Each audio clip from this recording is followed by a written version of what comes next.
Topic हम पढ़ेंगे वो है आपका नॉन पोलर सिग्नलिंग मॉलिक्यूल, कि मतलब पोलर और नॉन पोलर सिग्नलिंग मॉलिक्यूल का जस्ट इसके पहले हम लोगों ने वीडियो देखा था। तो आज हम ये देखेंगे कि कौन कौन से सिग्नलिंग मॉलिक्यूल है जो पोलर और नॉन पोलर हैं और उनके रिसेप्टर कौन कौन से हैं, क्योंकि रिसेप्टर के भी टाइप होते हैं। तो आज के जो वीडियोज़ हैं उसमें हम लोग मेन फोकस करेंगे कि कौन कौन से लाइगेंड, कौन कौन से एग्जाम्पल्स हैं और उसके साथ साथ हम कितने टाइप के रिसेप्टर हैं वो हम आज यहाँ जानेंगे। तो चलिए स्टार्ट करते हैं इस वीडियो को। जब भी हम नॉन सिग्नलिंग मॉलिक्यूल की बात करेंगे तो हमें पता है दो तरह का सिग्नलिंग मॉलिक्यूल होता है, एक नॉन पोलर एक पोलर। सिग्नलिंग मॉलिक्यूल कहने का मतलब लाइगेंड मतलब प्राइमरी मैसेंजर। ये non polar molecule non polar है तो आपका हाइड्रोफोबिक मतलब जो वाटर हीटिंग है, और कुछ आपके वाटर लविंग है। तो कुछ जो वाटर लविंग हीटिंग है बेटा वो आपका प्लाज्मा मेम्ब्रेन को कैन क्रॉस प्लाज्मा मेम्ब्रेन। ये प्लाज्मा मेम्ब्रेन को इजीली क्रॉस कर जाएंगे क्योंकि ये नॉन पोलर नेचर के हैं। क्योंकि प्लाज्मा मेम्ब्रेन की अगर हम बात करते हैं तो प्लाज्मा मेम्ब्रेन का जो टेल, ये जो आपका लिपिड बाई लेयर है, इसकी जो टेल है वो टेल आपकी किसकी बनी है, फैटी एसिड से।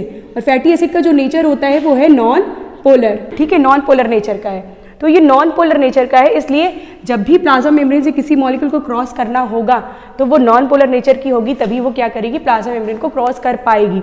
तो नॉन पोलर वाले तो आराम से क्रॉस कर पाएंगे आपका प्लाज्मा मेम्ब्रेन को, या फिर बहुत स्मॉल मॉलिक्यूल है वो क्रॉस कर पाएगा, या तो क्योंकि प्लाज्मा मेम्ब्रेन जो है वो सेलेक्टिव परमिएबल है। तो सेलेक्टिव परमिएबल तो सेलेक्टेड चीज़ों को ही वो प्लाज्मा मेम्ब्रेन से जाने देगी।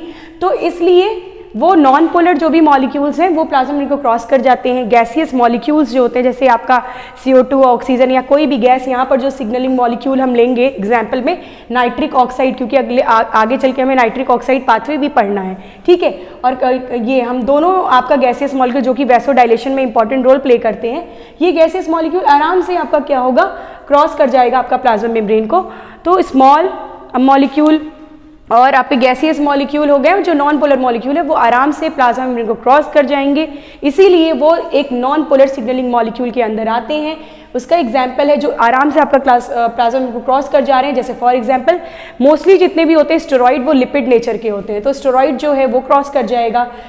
कुछ ऐसे हार्मोन्स हैं जिनका नेचर स्टेरॉइडल है, जो आपका लिपिड से मिलकर के बने, जैसे कॉर्टिसोल है, या जितने भी सेक्स हार्मोन है, टेस्टोस्टेरोन, एस्ट्रोजन, ये सारे जितने भी सेक्स हार्मोन्स हैं वो सारे किस नेचर के होते हैं, आपका स्टेरॉइडल नेचर के होते हैं। या mineralocorticoid, glucocorticoid, corticoid can indicated a steroid. तो स्टेरॉइड वाले जितने भी आपने देखा अभी स्टेरॉइड, मोस्टली जितने भी स्टेरॉइड्स होते हैं वो नॉन पोलर सिग्नलिंग मॉलिक्यूल की तरह एक्ट करते हैं, इसलिए वो इजीली प्लाज्मा मेम्ब्रेन को क्रॉस कर जाएंगे। तो इजीली प्लाज्मा मेम्ब्रेन को क्रॉस कर जाएंगे तो इसका मतलब प्लाज्मा मेम्ब्रेन तो ये अंदर क्या है, साइटोसोल और न्यूक्लियस। तो कुछ ऐसे अब आते हैं रिसेप्टर पे, मॉलिक्यूल्स तो हमें पता चल गए, अब आते हैं हम रिसेप्टर पे। तो रिसेप्टर जो होता है, अगर हम रिसेप्टर की बात करें तो इन दोनों के रिसेप्टर्स, मतलब कि ये जो साइटोसोल और न्यूक्लियस में भी रिसेप्टर्स होते हैं, और उस रिसेप्टर का नाम क्या है, इंट्रासेलुलर रिसेप्टर। मतलब ये रिसेप्टर साइटोसोल और न्यूक्लियस में पाए जाएंगे, इसीलिए इनको कहा जाता है इंट्रासेलुलर रिसेप्टर। इंट्रासेलुलर रिसेप्टर का जो मेन काम है वो ट्रांसक्रिप्शन और ट्रांसलेशन में इंपॉर्टेंट रोल प्ले करते हैं। और ये जो है यहाँ पर आप देख रहे हो लाइगेंड जो है वो रिसेप्टर से आकर के बाइंड कर जाता है। ये इंट्रासेलुलर रिसेप्टर जो है वो दो तरह के होते हैं, क्योंकि इंट्रासेलुलर सिग्नलिंग मॉलिक्यूल में दो तरह के मॉलिक्यूल है, एक आपका साइटोसोल में जाके बाइंड कर रहा है, कुछ न्यूक्लियस में जाके बाइंड कर रहा है, तो रिसेप्टर भी दो तरह के होंगे। इंट्रासेलुलर रिसेप्टर दो तरह के होते हैं जो कि ट्रांसक्रिप्शन ट्रांसलेशन में इंपॉर्टेंट रोल प्ले करते हैं। वो है आपका कुछ जो साइटोसोलिक रिसेप्टर है, कुछ आपका जो है न्यूक्लियर रिसेप्टर है। तो साइटोसोलिक रिसेप्टर जो साइटोसोल में कुछ मॉलिक्यूल्स है, लाइगेंड्स है, वो जाकर के बाइंड करेंगे, जैसे कॉर्टिसोल, एस्ट्रोजन, टेस्टोस्टेरोन, ये सारे आपके क्या है, किसके अंदर आते हैं, साइटोसोल के अंदर, साइटोसोलिक रिसेप्टर के लाइगेंड्स हैं, और ये उससे जाकर के बाइंड करेंगे। अगर हम न्यूक्लियर रिसेप्टर की बात करते हैं तो T3 जो है रिसेप्टर रेटिनोइक एसिड के, ये सारे आपके ये स्टेरॉइड जितने भी होते हैं वो न्यूक्लियर रिसेप्टर होते हैं, जो कि आपका न्यूक्लियस में पाए जाते हैं और वहाँ पर वो क्या करते हैं, काम करते हैं। इसका मतलब कि नॉन पोलर के लिए हमारा नॉन पोलर सिग्नलिंग मॉलिक्यूल का एग्जाम्पल हमने समझ लिया, उसके जो रिसेप्टर होते हैं वो इंट्रासेलुलर होते हैं, पर इंट्रासेलुलर रिसेप्टर का काम होता है कि वो आपका ट्रांसक्रिप्शन ट्रांसलेशन करे, पर उसके साथ साथ ये दो तरह के इंट्रासेलुलर रिसेप्टर है, वो आपके हैं साइटोसोलिक रिसेप्टर और आपका है न्यूक्लियर रिसेप्टर। और साइटोसोलिक रिसेप्टर का एग्जाम्पल है कॉर्टिसोल और मिनरलोकॉर्टिकॉइड, ग्लूकोकॉर्टिकॉइड या एस्ट्रोजन, टेस्टोस्टेरोन, ये सारे। और अगर आप न्यूक्लियर रिसेप्टर की बात करते हो तो आपका न्यूक्लियर रिसेप्टर का एग्जाम्पल है T3 रेटिनोइक एसिड। ये सारे आपके न्यूक्लियर रिसेप्टर के नाम हैं। तो आपको एक डायरेक्ट एग्जाम में पूछा जाता है कि आप मुझे बताइए कि इंट्रासेलुलर न्यूक्लियर रिसेप्टर कौन से हैं, तो आपको वहां पर आंसर करना पड़ेगा। ठीक है, तो हम ये प्रॉपर ये चीज़ें जानेंगे तभी हम ये कर पाएंगे कि सिग्नलिंग मॉलिक्यूल कौन से हैं और उस सिग्नलिंग मॉलिक्यूल के रिसेप्टर कौन से हैं और उस रिसेप्टर में भी टाइप हैं। लेकिन अगर हम बात करते हैं पोलर की, जो कि हाइड्रोफिलिक नेचर का है, हाइड्रोफिलिक मतलब वाटर लविंग, तो वाटर लविंग है तो बाहर सेल के बाहर क्या है, सेल के बाहर पूरा क्या है आपका वाटर है। तो आपका ये जो पोलर मॉलिक्यूल है वो आराम से इंटरेक्शन शो कर सकते हैं।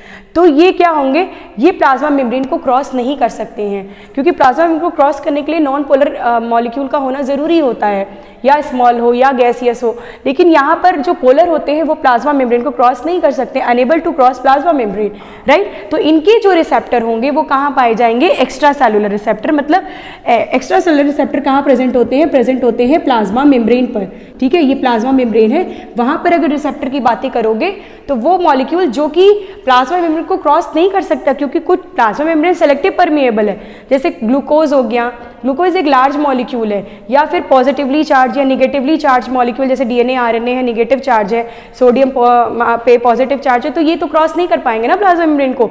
तो कुछ ऐसे पोलर मॉलिक्यूल्स भी हैं जो प्लाज्मा मेम्ब्रेन को क्रॉस नहीं कर सकते।